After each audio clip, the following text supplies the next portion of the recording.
στη φύση. Δηλαδή, το ποίημα του Παλαμά που λέει για το χιόνι στην Αθήνα, που λέει, αναρωτιέται ο Παλαμάς αν ταιριάζει αυτό το άσπρο το ντύμα, το λευκό το ντύμα, σε μια πόλη σαν την Αθήνα. Και έχει δίκιο. Δηλαδή, τι να ντύσεις με χιόνι, τον μπετόν και την άσφαλτο. Αυτό είναι όμως το ωραίο, τα ντύνει και δεν φαίνονται. Ακριβώς.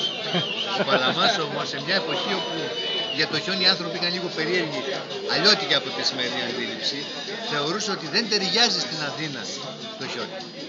Το χιόνι το τέριαζε περισσότερο με τη φύση, με τα έλατα, κτλ.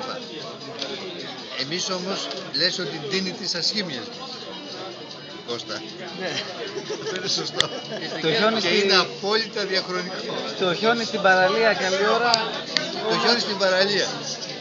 Στέκει. Ωραία εικόνα. Έχετε πει ότι το χιόνι είναι η σοφία της φύσης. Άρα, εφόσον είναι η σοφία της φύσης, όπου και να υπάρχει χιόνι είναι από μόνο του, δηλαδή, normal, σοφία. Για μένα το χιόνι καταρχάς ήταν λατρεία. Και είναι. Μετά από το λατρεία είναι σοφία. Και είναι. Και μετά από τη σοφία πήγα λίγο πιο πίσω. Και είδα ότι οι άνθρωποι ανά τους αιώνες έχουν τελείως διαφορετική άποψη για το χιόνι. Δηλαδή, από τις διηγήσεις του παππού μου και του πατέρα του και του παππού μου, το χιόνι το πλήρωνε τότε ο άνθρωπος πάρα πολύ ακριβώς.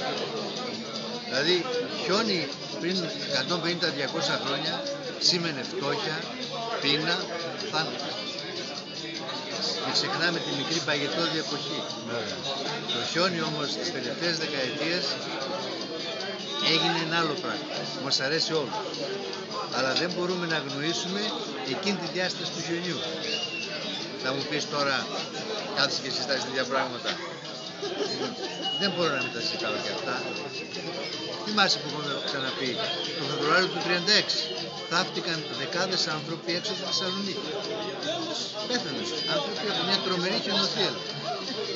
Εμείς ως χιονοτρελαμένοι θα θέλαμε ένα τέτοιο επεισόδιο να έχουμε του χρόνου το χειμώνα. Αλλά να μην πεθάνει κανένας. Να μην πεθάνει κανένας. Να πάμε να κάνουμε σχήμα με τον Γιάννη. Λοιπόν, να μην πεθάνει κανένας. Να μην αποκλειστεί κανένας. Να μην πεθάνει ένας άνθρωπος γιατί δεν έχει γιατρό. Με τελείως διαφορετικό μάτι από ό,τι εμείς. Ήταν για μένα πείνα και θάνατο. Και αποκλεισμός.